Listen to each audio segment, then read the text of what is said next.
Here's how to change the country or region on your iPhone. Now let's first just head into the settings. We can both change the country or region in the settings as well as the App Store for downloading apps. I'll show you both options. Now within here, we're going to tap on General and then Language and Region.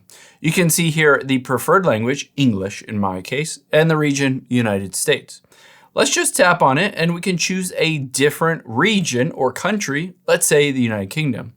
By doing so, you can choose to change to the English UK dictionary as well, and it will switch from imperial over to metric systems, all of that stuff that are appropriate. So just hit change to English UK. I'm not going to do that in this case, but it will change everything on your iPhone in the settings. However, you might also want to change it in the App Store as well.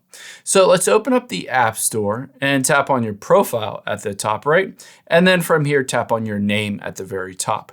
After you've done that, you'll be able to see your in the account settings for your App Store. Keep in mind all of your app purchases and in-app subscriptions, all of that stuff will be associated with this country or region.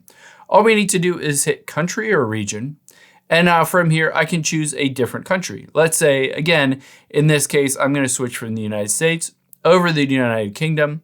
And it says in this case, I cannot change it because I have an Apple One subscription. So if you have a current subscription, you'll need to first cancel it and then renew it or set it up in that new country. But if you don't have any, it'll just ask you to enter in a new address in that new country. Now, if you needed to cancel that subscription, all you need to do is tap on subscriptions here. And there you can see is my Apple One. I can just tap on it and then just hit cancel all services. And then I'll be able to change that country or region to whatever I want.